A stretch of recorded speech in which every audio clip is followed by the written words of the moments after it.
Good morning. In day 3 of Grundy's Guide to the Media, we're going to take a look at magazines. There are hundreds of them on every bookstand. And if you count up the specialist magazines, there are thousands of them, like Hairdressers Weekly or Mousekeepers Monthly. We're going to be taking a look at one of those successful magazines and talking to its editor. So it's hola, or hello, because she edits the English version, to Maggie Goodman. We're talking royals with David Emanuel, who takes us on a very personal look through his wardrobe.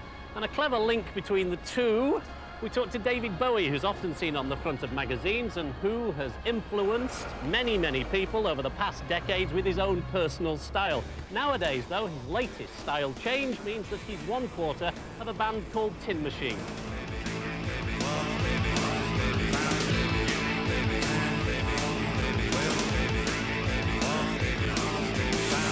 Now that he has no sense of destination. But the tour itself through Europe has been great. I mean, the response from the audiences. I think if it were a simple rock band, there might be credibility in that. But as far as I'm aware, as far as I can see, there isn't a band around to compare it to, in as much as that it deals an awful lot on stage with experimentation and spontaneity of playing, improvisation. No, baby, no, baby, no, baby, no. Hello, humans, can you feel me thinking? I assume you're seeing everything I'm thinking. Hello, humans, nothing starts tomorrow. I'm the baby now. Is it one of the happiest periods you've had for some time, then? I think I've gone in and out of happy periods over the last 4 or 5 years, and this one sort of seems to be going on a bit. Can't be much longer. I read that you were desperately depressed at one stage. I was desperately depressed about 3 days after I was born. And I thought, well, there's no point in sort of, you know, crying over spilt milk. I'll just get on with it. And sort of, I've done that a lot. But the depressions have got less and less as I've got older. And no, I haven't been depressed for Hours.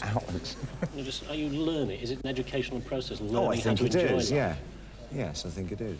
Yeah. I'm not about enjoying it, I think actually living it. I think, you know, one of my greatest, gravest mistakes was always living in the future, very much. About, well, this is what I want to do, and that's what I want to do. And you spend so much time doing that that you forget about today, and so you don't start living the day and all that. It's very sort of trite, cliche, modernist kind of philosophy. But like most cliches, it's built on the truth. A speck of dust has settled in my eye. Doesn't matter, I've seen everything anyway. Cynicism is alive and well here. Do you think it's an important factor in rock and roll, having a cynical brain? I'm not sure that it's the cynicism that's more important than having a realization that as serious as every matter is, it also has its lighter side, you know. I think it's far too easy to get obsessive about the negativity of our lives. And actually, a lot of it is quite ribald, in a way, and really not worth losing too much sleep over. Max, what do you want first? Do you want to hear?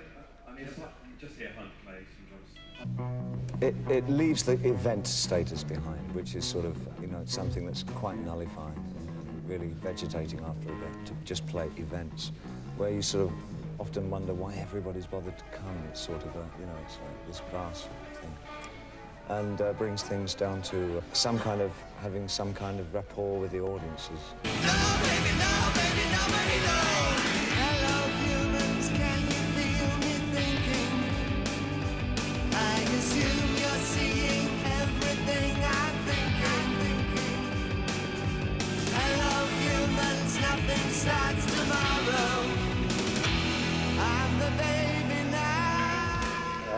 Yeah, from around 84 up through 88, there was this, for me, a sense of I didn't quite know where the music was in my life.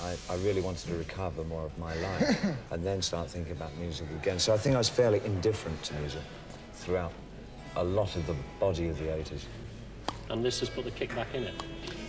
I think it's been reciprocal. I think forming the band with ourselves, I think, has helped a lot to imbue me with some enthusiasm for what I believe is really the thing that I do best. Yeah. But also, I also had the need to do this again.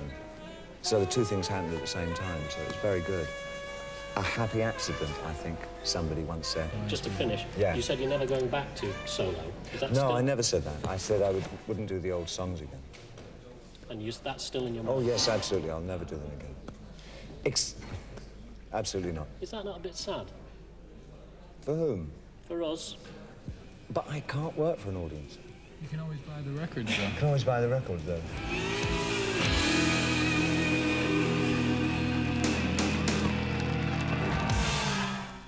So, no more old songs for David Bowie. A new image and a new life, as reported in this magazine.